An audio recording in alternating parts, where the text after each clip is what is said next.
I just reported on a couple of things. I watched a TikTok video. I watched some TikTok videos talking with and about, what's his name? That so-called black president. And then I also watched a video, and I'm downloading it now, about the leader of TikTok, who's psychotic, okay? They're freaking psychotic.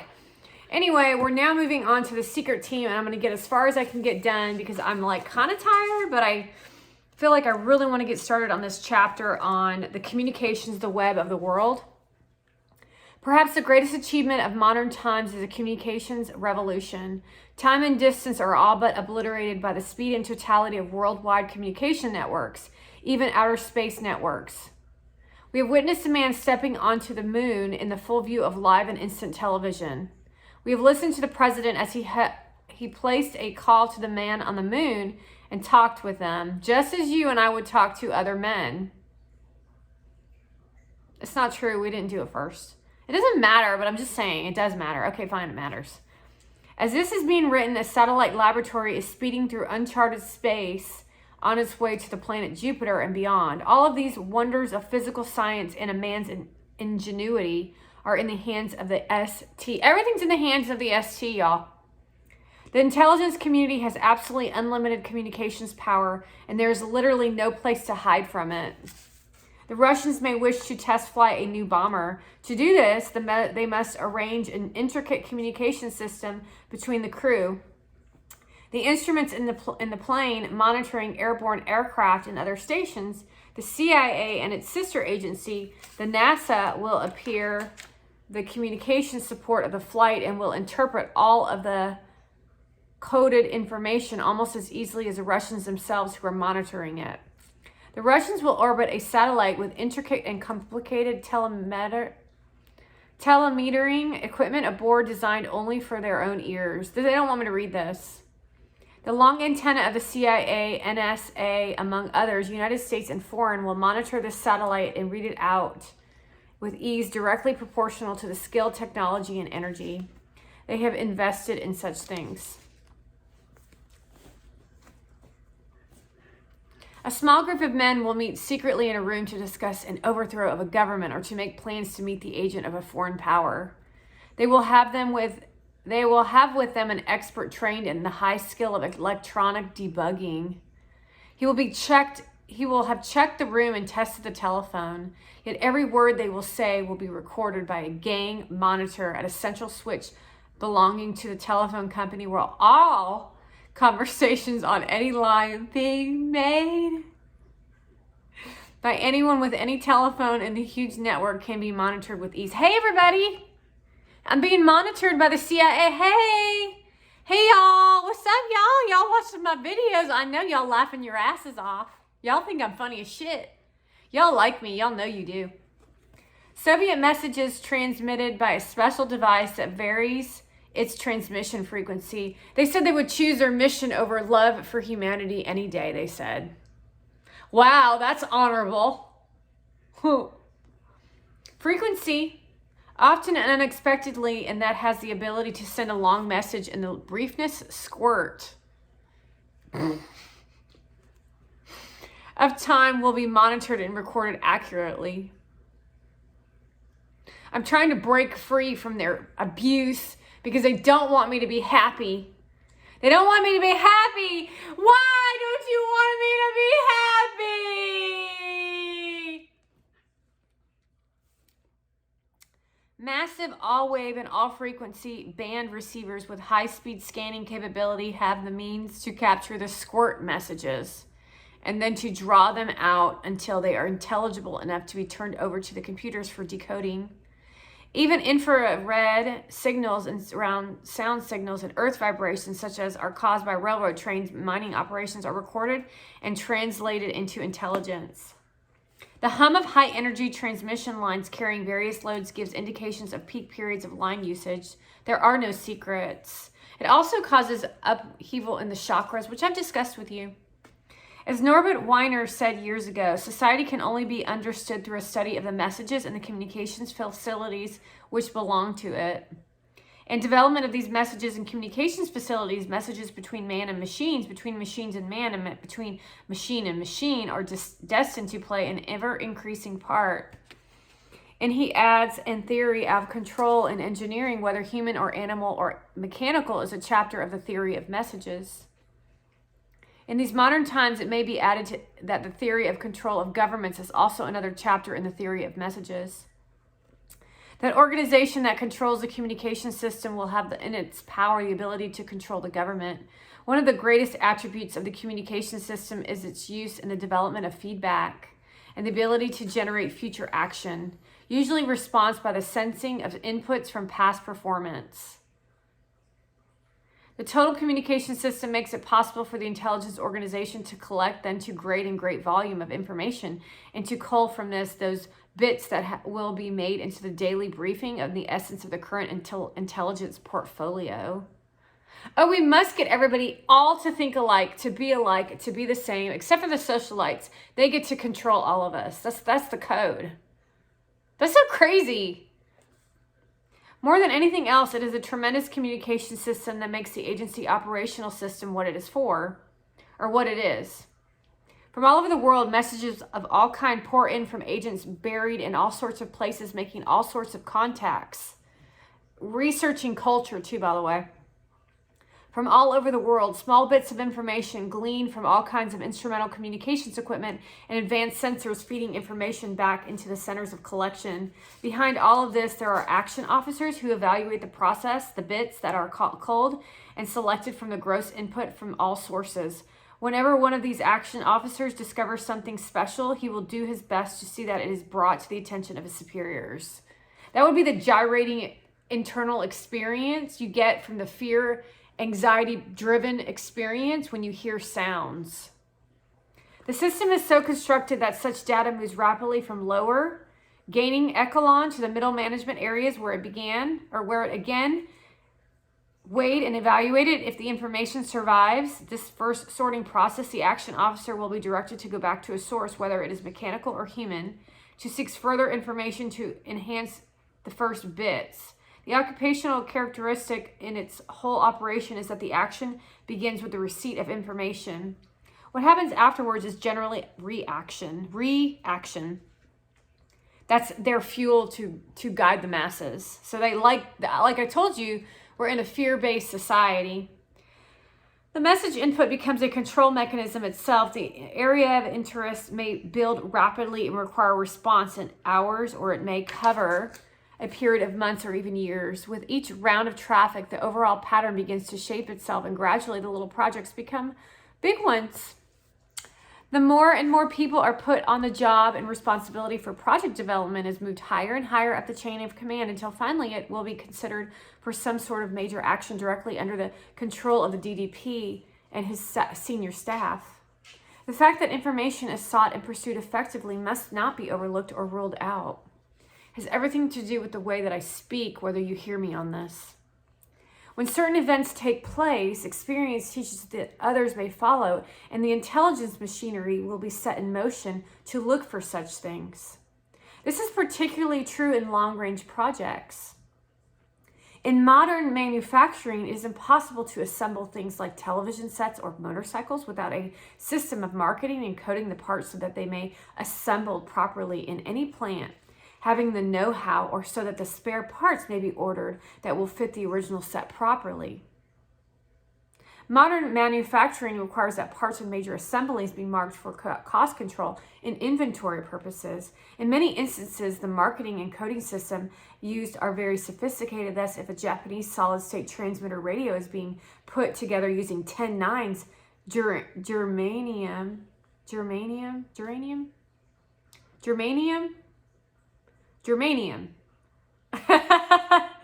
I'm like, geranium? No, germanium.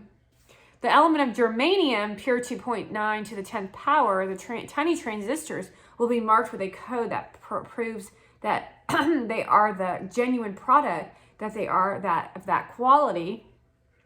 You must remember that everything vibrates in energy, including sound, which is frequency. This is the third eye. You all speak of it as if it is important to you. However, you don't know how to use it. That's the sixth sense, which is intuition. It can be abusive when the Oculus gets created because people will literally kill you in a computer game and you will then die in real life.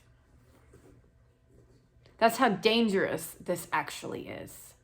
And that was the goal all along for the Democratic Party, to control humanity.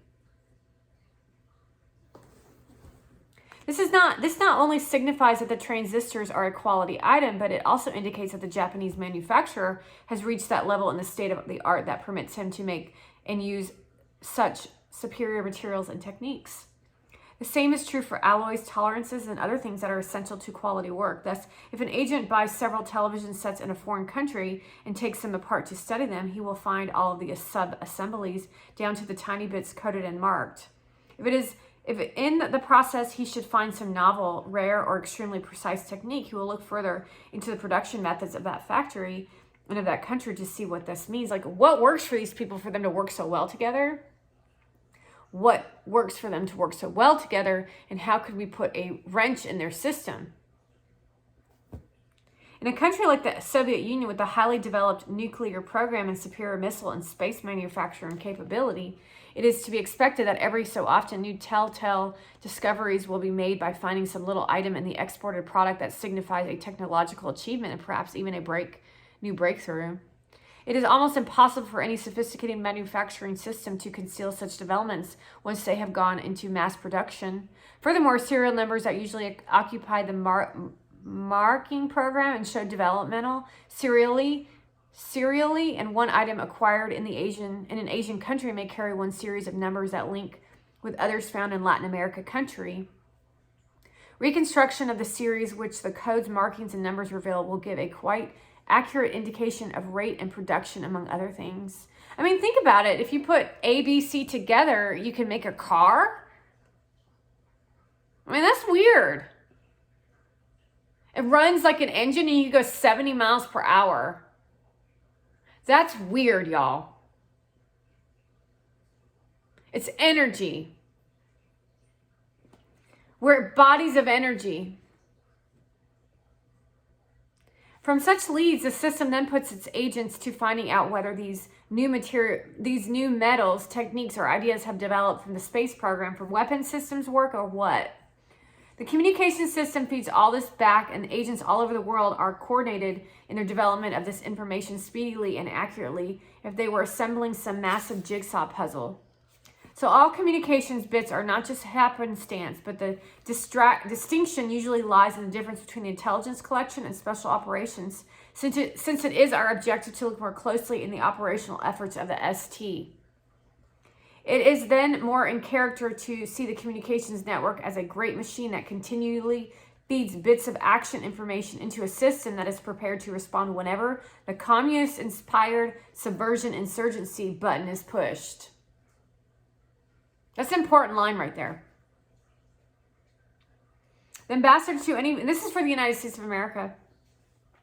The ambassador to any foreign country by the presidential appointment, the senior official and representative of the government of the U.S. in peacetime before World War II, his role was relatively uncomplicated, and most of the work done by the ambassador and his staff had to do with the processing of visas and taking care of traveling dignitaries and businessmen since World War II, and the role of the ambassador has become much more complex. He is still the senior representative of his country, but now he may have with him in the country his appointment as senior military officer and perhaps even a UN command with U.S. military components.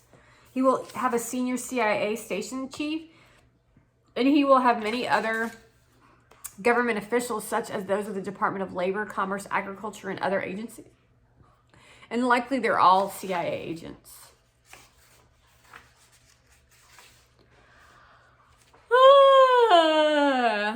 In spite of all this, the ambassador is still supposed to be the head of the country team, and all other Americans are supposed to be under his control.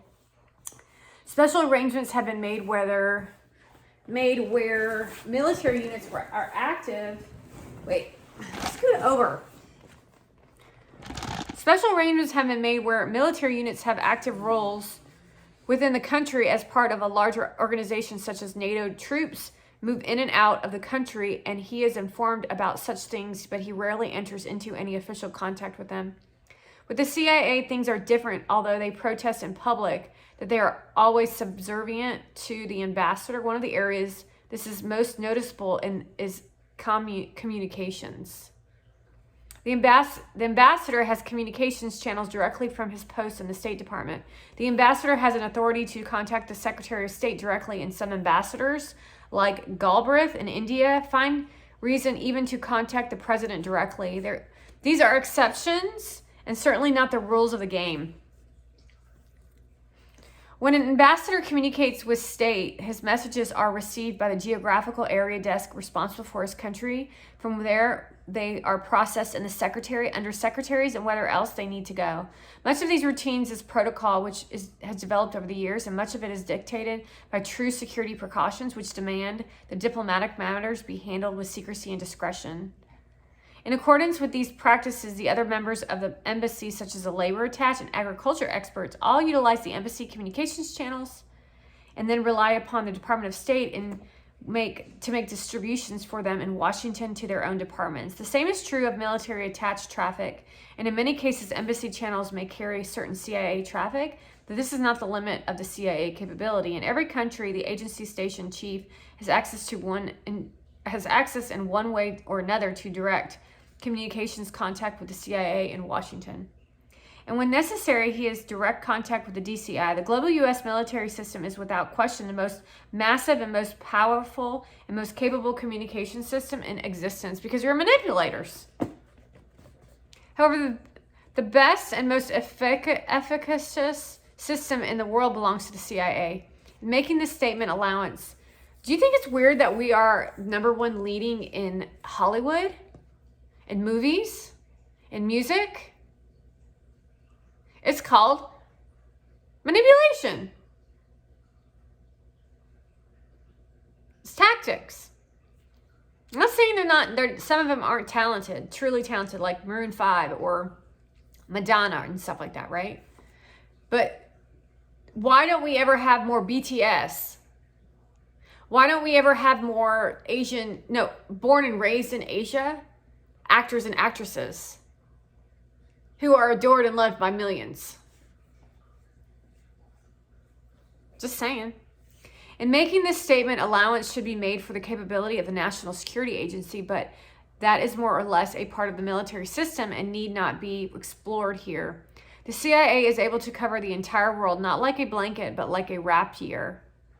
There is no place it cannot reach out to get to an agent or to a busy station chief on its own secure facilities. In doing this, the agency makes use of all kinds of communications. Some are considered rather old and crude but effective, and others are highly sophisticated. Early in its buildup, the CIA obtained the services of one of the military's top communication giants, General Harold McClellan. McClellan began with a typical military-based system and then let brains and technology run their course. He died in 1966 and left behind a superior system and the men to operate it. Meaning the bad people took it on.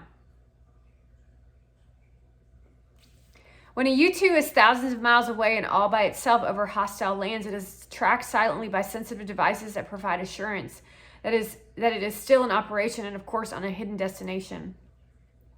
When an agent has made a contact in Istanbul or Koforuda, he is able, if he so arranges, so he continually in contact with a backup agent, either to record his conversation or to provide directions and advice for other activities that may arise. Agents may have effective radios built inconspicuously into a suit coat, antenna, and all, and they have motoring pickups, bugs. Hey, Bugs! I got my house is bugged, y'all. Hey, Bugs, what's up, dude? Hey, dude, what's up? What's up? What's up? So fucking annoying. I'm like, you're probably like the most entertained of anyone you've ever been following in your entire fucking life. So go away. So annoying. I might have to write you an email tonight. I hate your guts. Go away. I hate you. Bye. But of all this, I might have to start singing. I feel like I might need to sing. But above all this, the most important communications are provided all the time between the station chief, the man who's the prime mover in any given area, and the boss in Washington. I'm trying to make it jazz. One of the most radical things about the CIA network is that it does not have to go through any immediate echelons. They just do whatever the fuck they want. In state, the ambassador goes through the desk man. The woe befall the ambassador who tries to avoid the simple and red tape structure. In the military, the commanders overseas must go through the in-between military joint command chiefs in addition to the various levels of their own service echelons. Not so with the CIA station chief. When he wants to contact the DCI or the DDP, he gets on the transmitter and he gets his man. Communications travel with the speed of light.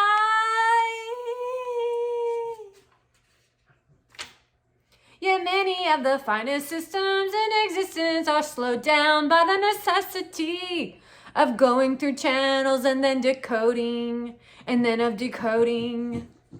Review action and the encoding for transmittal. The agency avoids most of this on its essential traffic. The agency may have a man who works day and night in a full-time military assignment in India. But when that man has something to send to the CIA, he gets it out through his station chief to Washington, and none of the military channels will ever see it. The same applies to the ambassador. There are protests from time to time, and the agency, for its own bureaucratic well-being, will transmit a clear message by the way of state channels or military channels to make it appear that a given wire of the same date and the same group were transmitted properly. But when the chips are down, the hot message, the one that really got the action done, would have been transmitted by agency circuits first. Of course, the reason given for all of this is to provide security over its resources. Sources and methods. The same old chestnut appears every time and is swallowed by most official Washington year after year. There are cases when security for just a reason is essential, but for every one of those occasions that are true and fully justifiable, there are perhaps 10,000 or 100,000 times when such security has not been the case, and the case CIA and the CIA separate and direct channel has been used for agency reasons alone. For example, there have been times when the agency wanted to get something done in a certain country, but the staff in Washington felt that it should be done on the basis of some agent input of one kind or other, and its relationship to other information they had or wanted to use. However, the man in the field, not realizing that the Washington wanted it done in a certain manner, did not come up with the exact language the agency needed to present the idea to the special group for action. The agency would find itself in a position not unlike a player in the parlor called charades. It was making all the suggestive moves, but the unwitting partner was not getting the idea. On such an occasion, the CIA is not averse to getting on its own secret system and canning a message to the contact in the distant country and saying explicitly, "Send us this message with information, copies of the Secretary of Defense, the Secretary of State, the White House." and to anywhere else there they wish to make an impression. Hey, do you like my singing?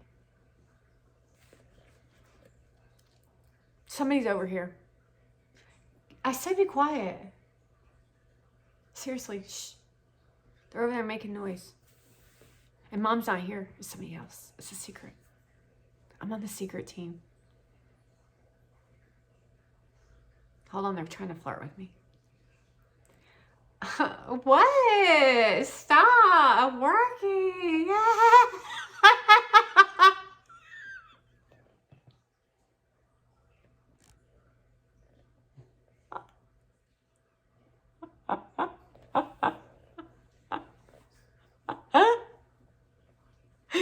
I said hi. Stop. Okay, seriously, stop. I love myself. I love myself. Oh my God, I love myself. And I will battle you until the day I die to tell you how much I love myself. I love myself. It's called mirror work. You should try it. Although it won't work on you because you're ugly as shit. Then when they call the meeting, which they plan to do all along, they can say, for instance, gentlemen, we have a message which we understand you all have too, that leads us to believe there is a grave trouble on the borders of India. All the government conferees, especially gathered on the basis of top secret clearances, and the need to know would agree that the situation looked grim. I would say so. It's obvious. Perhaps the army, I'm surprised that you haven't fired her. How embarrassing can you fucking be, dude? Dude, like seriously, how embarrassing. It's like doo-doo eater, go away. So gross. So dumb. Let's see, hold on. All the other government conferees, especially gathered on the basis of a top secret clearances and the need to know, would agree that the situation looked grim. Perhaps the army representative would say, yes, we have the message and we have several more from our attach, who says that trouble has been brewing for some time and that Indian army may need help at the border. The White House might concur by pulling out its chief of copies of the attached traffic, which also supported the idea that the Indian army was in trouble on the border. At such time, an agency would ask everyone to look at this copy of message number 123 from New Delhi Embassy on such date.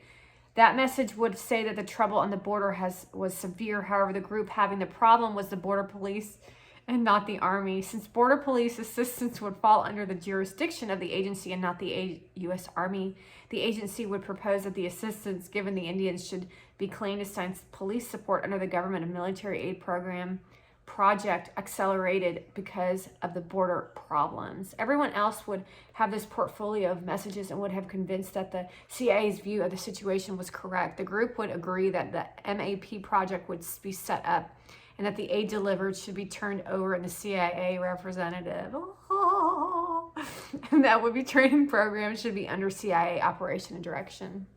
Good job, Border Patrol. Superior and independent communication makes all the difference in the world at all times like these. There are other times when an operator on the special project has a means to communicate with his headquarters in Washington independently of other channels. In such cases, this operator will at times bypass not only the ambassador and military hierarchy, but he may even bypass his own station chief. All of this is accused on the grounds of security and expediency. In some cases, the station chief has become incensed over such actions. But as in the case of the baseball player, urging that with an umpire, his anger seldom got him very far. One of the most famous of these differences occurred in the Philippines when Ed Lansdale was operating with the Magsaysay and the station chief, who was on excellent terms with the Magsaysay himself. This is like another Obama here. Was not aware of some of the operations that Lansdale and his Filipino cohorts had set in motion. See, it wasn't Vietnam, it was Philippines. I'm sorry, that was my mistake. Other instances have arisen where the ambassador and the CIA counterpart have come to grief over a message traffic that the ambassador learned of somehow and then demanded from the state and CIA in Washington an explanation of what was going on in his country. Such things were more important in the earlier days. As the CIA and the ST have become stronger, there are not so many surface problems. Most ambassadors and most military commanders do as the Congress have been doing. They bury their heads in the sand and hope that the peacetime operation will go away so that they will not have to know a thing about it. In the future, I might actually play that game with y'all, and then we might have the person come on the screen. I'll have to see what the reactions are, if y'all are brutal and abusive or if you like to joke along with us. Because that'll be the dependent of that. Because you could really enjoy the relationships that I have with my honeys. What? What? What? What? What? I'm the bomb. I'm the bomb.com. When the question, what do you do with Trujillo? What do you do with Tila Tequila? I'm just kidding. This Trujillo in the Dominican Republic arose. A great proportion of military and diplomats in the Department of State defended him. They maintained that Trujillo may not have been the ideal ruler of his country and that his strong one-man government was oppressive and diabolical. But in the same time, he didn't have a leg to stand on. He was anti-communist in the extreme when anti-communist was supposed to be the epitome of good sense and good character, regardless of all else. Why should anyone want to dispose of such a staunch anti-communist? But several factions converged in the Trujillo case. It became known to those who would overthrow him that if they took action against the island strongman, the United States would not lift a finger. During this period, there were reports coming from military channels, from diplomatic channels, from the CIA channels. All of these reports came together in Washington in meetings of the highest order, and the fate of Trujillo regime hung in the balance. It became evident that the United States would not do anything, and that he got stabbed in the back, and that the policy would be that if such an overthrow took place, the United States would not support anyone and would not back anyone. However, it became evident that the United States would not support Trujillo, nor would it warn him or move to protect him.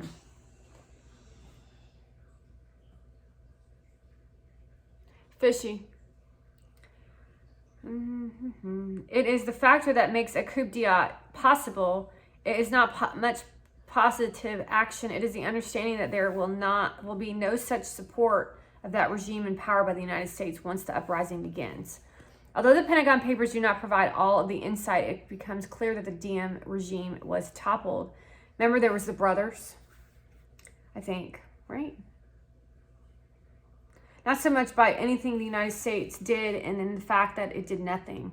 It is the exposure in his enemies that seals the fate of a government leader. Hold on. The Pentagon Papers did not provide all of this insight. It becomes clear that the Diem regime was toppled not so much by anything the United States did as by the fact that it did nothing. It is this exposure to his enemies that seals the fate of a government leader, as certainly as if the trigger were pulled by the embassy. One of the key elements in all of these situations is the ability of the agency to have his own message traffic quickly and deftly in hand while the other major communications are going through their channels. Good thing I was there for Ali, is all I can say. In this broad sense, communication involves much more than the means of transmitting messages. In this broad sense, the ST has even greater weapons to employ. Even the fastest message system and the most direct routing and processing will not assure supremacy unless the men at both ends of the system are experts, unless that they are able to act with the information they have. Here is where the ST excels and where it shows its superiority. An agent in a foreign country can send a message by a select channel with security coding that keeps the information from everyone who does not have a proper clearance and then need to know. The ugly Afghanistan Taliban leader is here at this time, and he grosses me out. I hate him.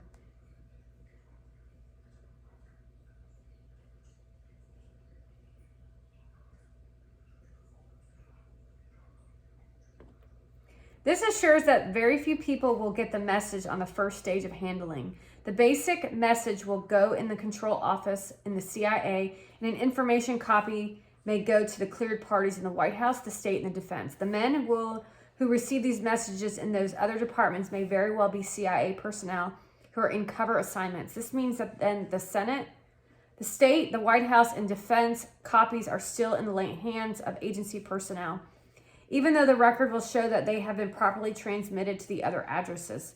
Thus, the control has not been lost, and delivery of the messages will be in strict compliance with and in timing with the ST, with what the ST wants. This is why so many messages that have been made public in the Pentagon Papers appear to be a part of Pentagon, or more specifically, JCS activity, when in reality this traffic was between Saigon and the agency, with the information copy being delivered to the Special Assistance for Counterinsurgency and Special Activities.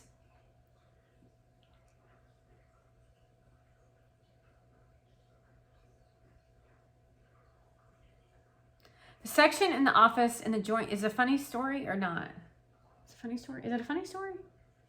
Is it funny? It's funny that I'm hot. Yeah, I am hot. I told you. I told you I was the bomb.com. I'm multi-dimensional too. Let's see, what time is it? Okay, 36. No, we may make it. We may make it. Okay. Let me focus because we only got 5 pages left. Oh, excuse me. This section in the Office of the Joint Chiefs of Staff was manned for the most part by military personnel. They did not have normal military functions, but most of their work was involved with the support of the CIA. In the capacity, they would control communications coming to the Joint Staff and in turn coordinate them with counterpart CIA support offices in the Office of the Secretary of Defense, or the focal point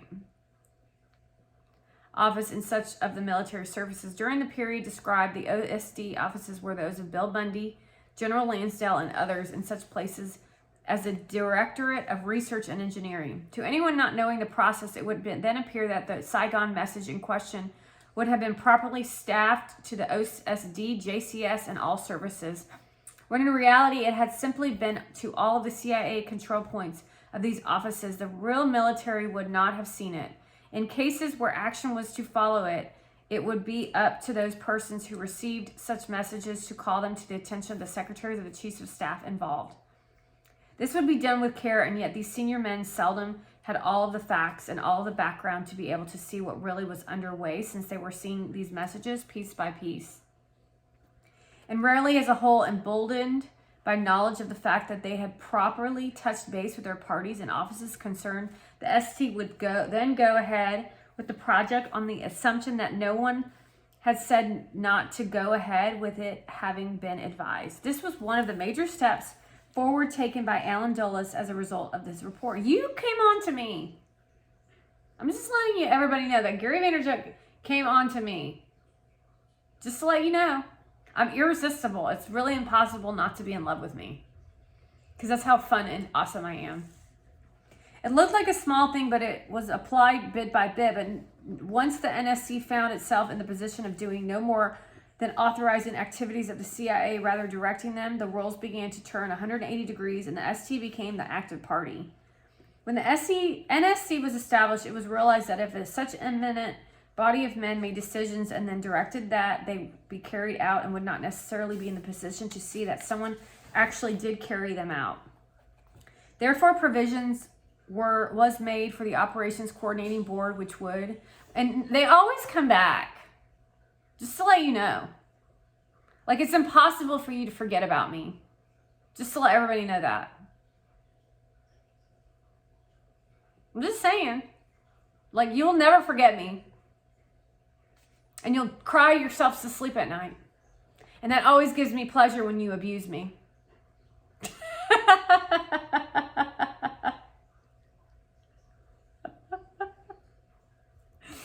Just to let everybody know. So whatever you be doing over there is you're the one that's out of integrity. Fool.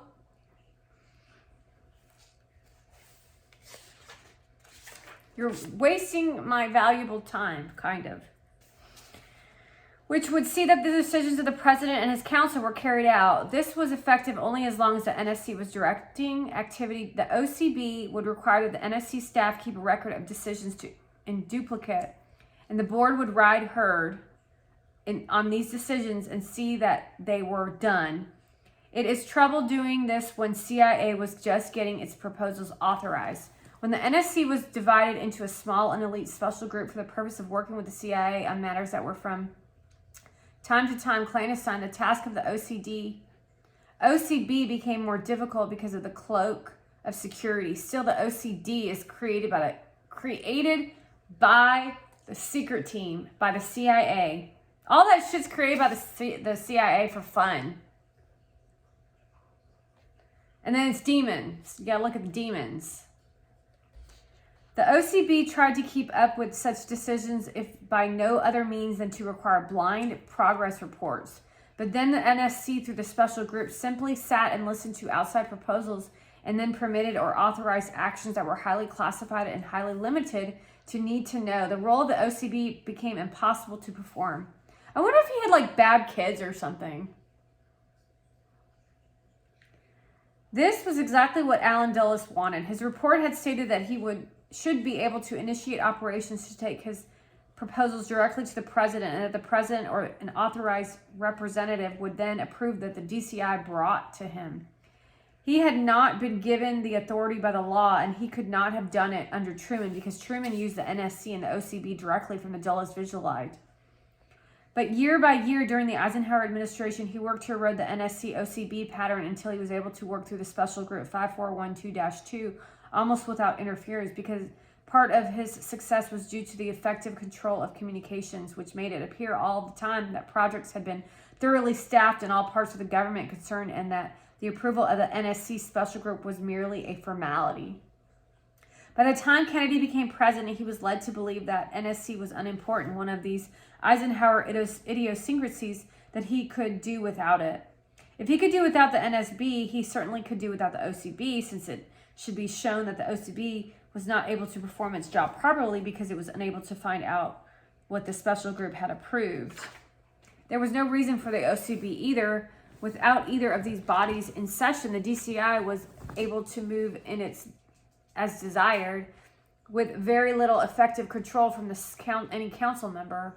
This was a major change brought about by a kind of evolution and erosion. It was certainly a downgrading process, but the trouble was that all too few people had any realization of what had taken place, and those who had were either with the CIA or the ST, and they were not about to tell anyone.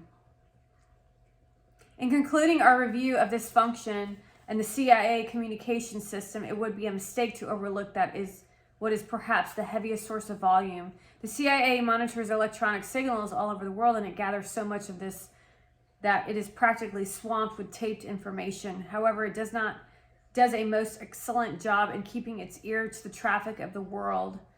There can be little question that an enlightened system of listening can pick up about all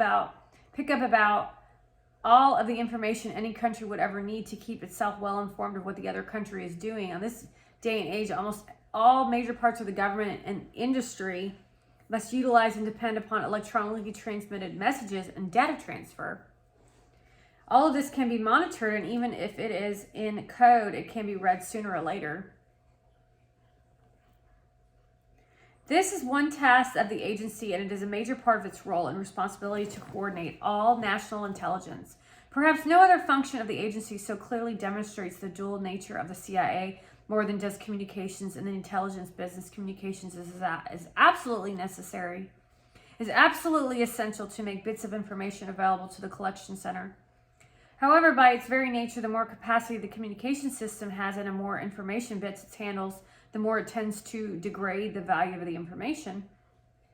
The agency receives so much information every day that the great proportion of it is never seen, never processed, and never analyzed, and most likely should not be. On the other hand, in the flood of information, there is always a good chance that much is intentional deception and gibberish. Just having the information does not ensure that it is worth anything. In this country in particular, information on almost about anything is becoming something that has a price and can be bought and sold. This is back in the 50s or 70s, 90s? 90s. From the other point of view, a high caliber communication system makes it possible for the center to go out to all of its outposts and agencies with instructions seeking certain information of value. This is certain to produce the best input, since the return product will be what is sought and not some random article. One of the greatest needs of an intelligence system is to know that it is looking for, along with all the technical know-how in the organization. God's here. He's just saying hello. Hey God, I love you. I just want to make sure everyone knows how much I love God, and God is the smartest thing that ever existed. Know what? What? Is so much more valuable than know-how. But as we said above, communications brings out the duality of the agency. While agents all over the world are seeking information, the operator is always looking for that choice morsel of data that can be used for another operation. And all the material flashed over the communications network, there are those special bits and pieces of border trouble between two countries, and political slang and uprising in remote villages, and student riot in the urban campus that provide fuel for clandestine operations. I don't know, God's making me laugh. I'm sorry. Such things provide the fun and games. That's the fun and games to me. People with the fuel for their fires. When the agency wishes to pursue one of these leads, it flashes the word back to get more information. It may activate a dormant agent network to see that further information can be acquired. If the situation warrants, agents may be flown in quickly to where the action is. A plane load of guns may be moved to border areas for early draw.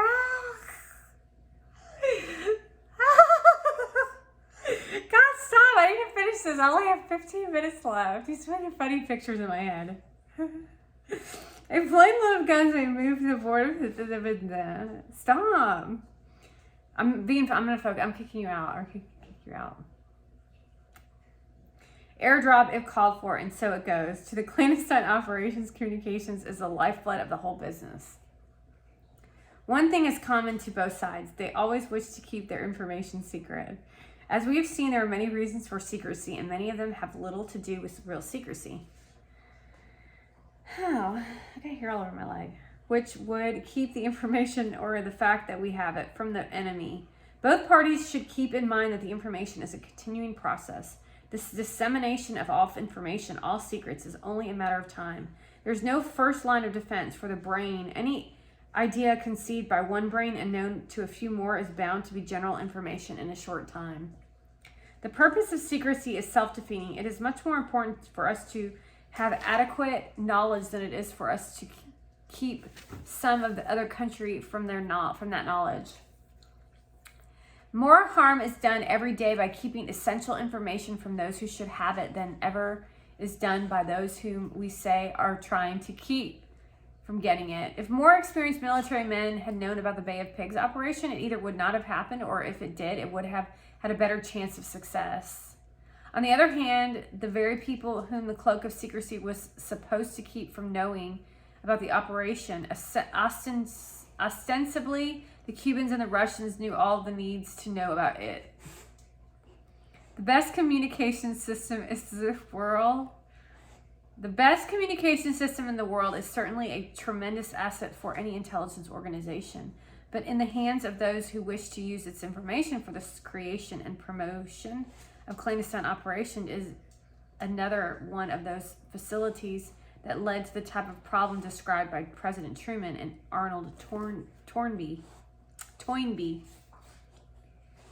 Transportation anyone in the world now. In moonlight so clear that the high Himalayas would be seen 100 miles on Air Force C-130, transport few over the multinational border region of Laos, Burma, and China. In the cargo compartment, a small, highly skilled team of Tibetan combat tribesmen huddled quietly beside the heavy airdrop pallets that lined the center compartment.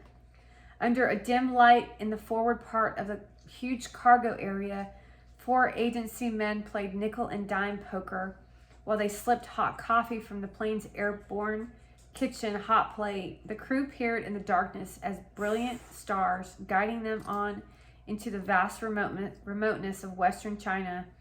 From time to time, the navigator was busy taking star shots to verify the electronic navigation signals he was getting, but which were growing dimmer and less reliable as each hour passed. The operations officials of the agency had directed that the crew fly as close to the horizon, come on now, as they could with safety, so that their radar profile would be obscured by ground clutter. We're reading the transportation anywhere in the world now. This same low pattern played havoc with long-range navigational signals from remote sites, but this gave the experienced crew a little concern that the C-130 was in fine shape. The 4 turboprop engines purred in their sleek nacelles, and fuel flow was well within the flight plan parameters. Precise navigation at this point was essential only to verify wind conditions and to warn if major shifts in strength and direction might have an impact upon total effective range. They knew about this mission was going to demand all the range the C-130 had and a little more. The target in the airdrop of the Combas and the black cargo in the vicinity of Coco, nor deep in the outback of unknown China. A trainload of olive drab GI 6x6 U.S. Army trucks had been delivered to a standing in North Carolina. A crew of men had worked for days unloading the trucks and towing them to a small remote dockside facility for loading onto an old World War II front-loading landing craft. Another old but newly ship-shaped vessel lay at anchor, ready to shove off for the south as soon as the last shipment of trucks had been hoisted aboard. Both ships with skeleton crews slipped out of the port quietly and ran southward to Puerto Rico, where they would await orders to join the small armada bound for an unknown beach in the Bay of Pigs region of western Cuba. The temperature sometimes reached 125 degrees, perhaps even 135 degrees in the scorching sunlight of northern Libya. The jet fighters lining the runways shimmered in the ever-present mirage that hung over the concrete runways. Men fueling these planes wore heavy gloves in spite of the intense heat to protect themselves from burns. Far across this huge base in the remote area reserved for rockets and other armament, and a few low outbuildings were the only evidence of a below-ground ammunition and arms cache of a most unusual nature. A steady stream of trucks had been weaving back and forth all day from the huge C-124 transport planes to this dump area to unload heavy cases and guns. These were not the usual World War II leftovers. They were British Enfields, French guns, and most important, they were a good mix of guns from Iron Curtain countries picked up from many sources, including war-captured booty from the Israel campaign of the Sinai Desert.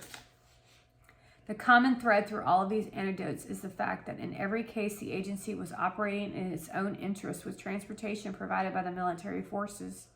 The aircraft belonged to the U.S. Air Force, the trucks and the special flatbed rail carriers were provided by the U.S. Army, and the ships that made the run to Cuba had been U.S. Navy equipment refitted for use in the operation. The agency has ready access to all kinds of transportation all over the world in the global transportation system of the Department of Defense.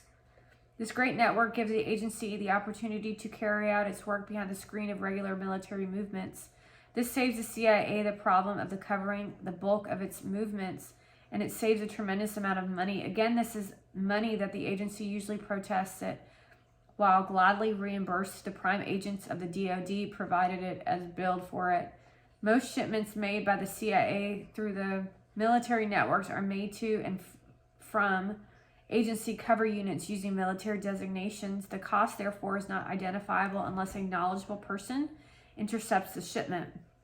This is not likely because the agency will protest, and the top echelons of the service will support it that the high classifications of the shipment precludes such identification. Thus, the bulk airlift of tons of guns, which would mean nothing to military shipping clerks, travels without charge under the guise of secrecy. Much military shipment is made by contract airlift during the peak Vietnam operation years. The total of military purchase contract airlift averaged $750 million per year, with the CIA responsible for $1 billion a year pacification program in Vietnam.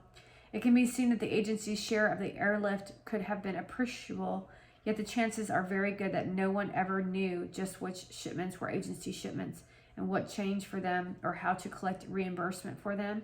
When one reflects upon the early days of the CIA and upon the serious precautions taken to assure that the CIA would not grow beyond the size of a small, truly special operations capability, it is most significant to remember how all of this was done and how it has become such a normal and accepted practice today that at times even the U.S. Army has moved into certain operations under the cover of the CIA.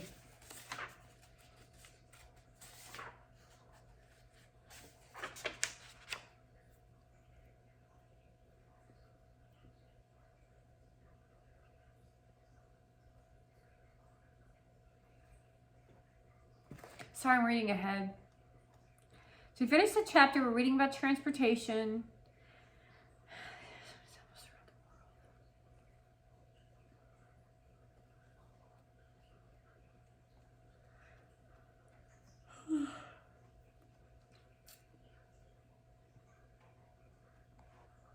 The chapters get a little shorter.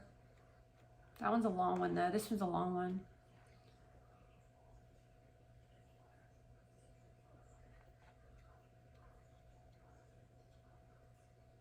Getting good at battling them, that's for sure. So I always try to put like weird sexual stuff. I'm like very like, when I'm in love with someone, I do not stray from the love. Like I don't have any interest in stepping outside the relationship. Like even when there's an attractive person in front of me, I'm like, no guy, I'm with that one. You can do your thing, enjoy. Like I'm like friendly, like naturally friendly. And like, I'm very boundary oriented when it comes to the male gender, and female, I respect the female when it comes to their relationships. However, with this clandestine experience, and I'm not into trash heaps, okay? So I don't think that crap is attractive. Which is funny to me that people think it's attractive. Like those women in these trashy outfits, it's not attractive to me. The smallest outfit I have worn is probably the black dress that's short, but I'm like covered, right? So these sexual thoughts that they get me to have are like weird. They're not normal. I have sexual thoughts, but it's like not like this, which is what they attempt. So they realized that I didn't have that sexual animalistic. I was a loving partner. And so what they did instead was they utilized my mind in guilt connection, right? So they made the men occur as if they were being abused, which they are. The ones that are in the circuit are being abused. But then they attempted to also do it to those outside the circle too. So they utilize every opportunity they can to weave in what they need to make a weakness for you. So for the hoes over there, their weakness is that what is their weakness? Money's their weakness and power's their weakness. And then they're shallow as hell. So they're really easy to guide. All they have to do is wave sexual ideas in their head and they act on it. That's what I'm trying to say. Does that make sense?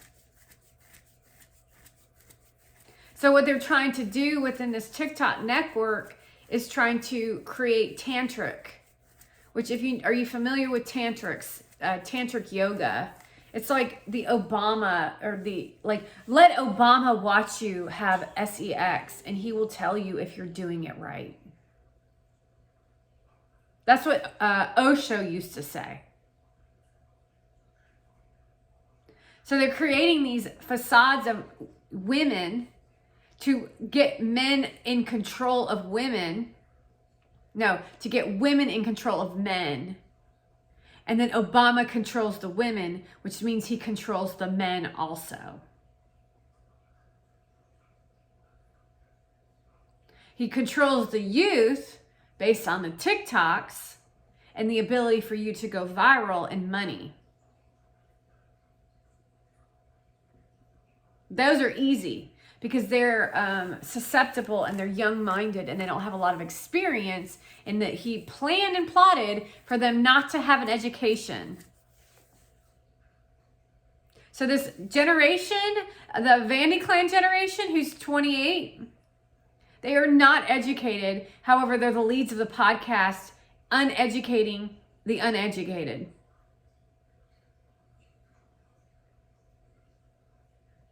Now tell me how that is a good leader at all.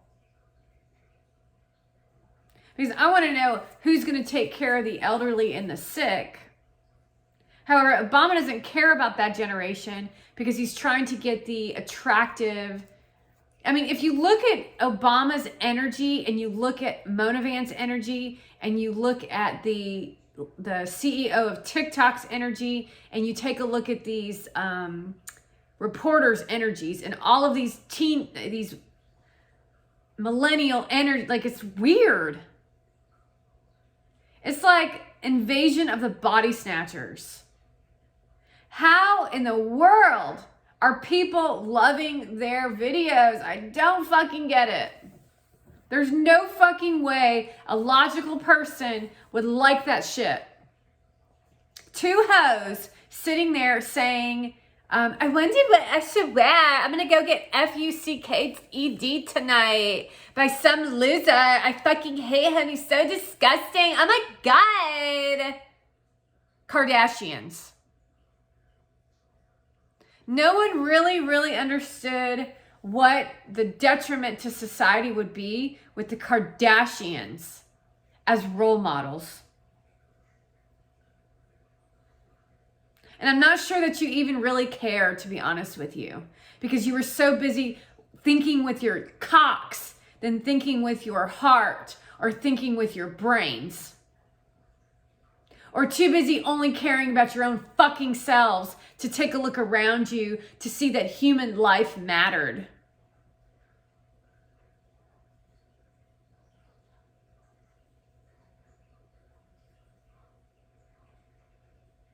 What happened to the days where men were the heroes and they wanted to take care of their young? Who gives a shit about the bitch lying next to you in fucking bed? If she misbehaving, she's out the fucking door, yo. But you're too busy worried about your fucking reputations.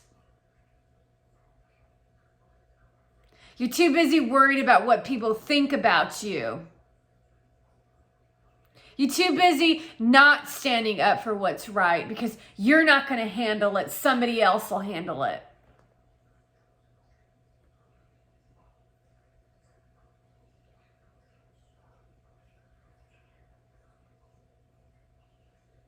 So instead, I had to die for your sins because you're that self-centered.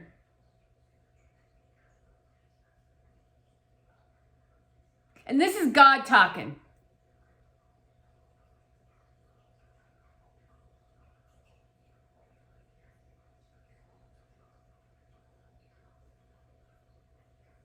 You're still living by your books and your bullshit laws that you all made up instead of the reality of the real fucking world. Worshipping the devil Beelzebub shit.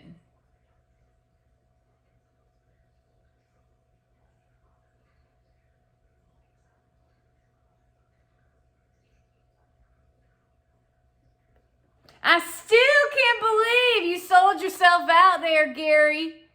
You know, Mona Van, my girlfriend. No, you're still playing the fucking bullshit fucking games. You really, all of you want to get that life is happening right now. This is your life, Gary. You actually are dating her. You actually are dating her because you've declared it. You've declared it across to the world that Mona Van is your beautiful life.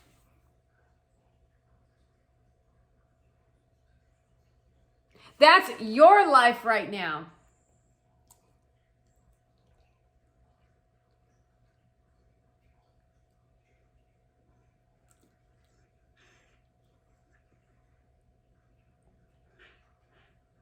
And that's all I have to say on that as you enjoy your Christmas, because you ain't getting no Hanukkah when you're dating that fucking slut. Because it sounds like she's already expecting. Sounds like you're already planning on having a child together.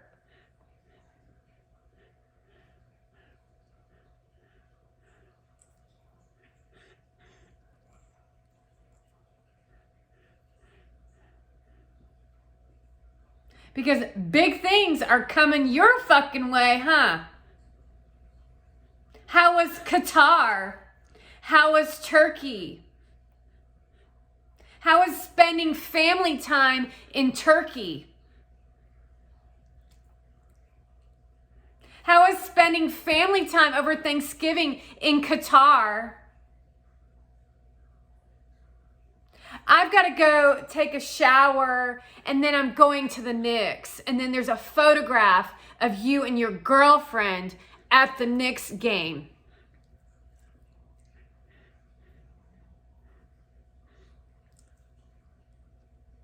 Your life is now, meaning you are dating her.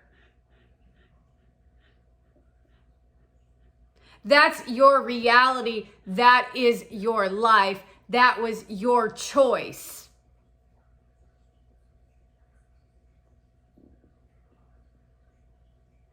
You're hanging out with her. You're going over to her apartment. You're traveling the globe together. That is your girlfriend. So I actually have to convince you that that's your girlfriend. That's your life, not mine.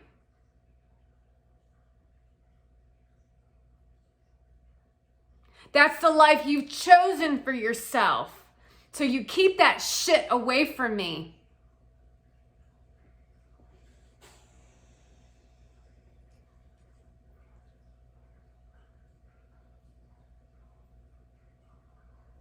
Your lives are happening now.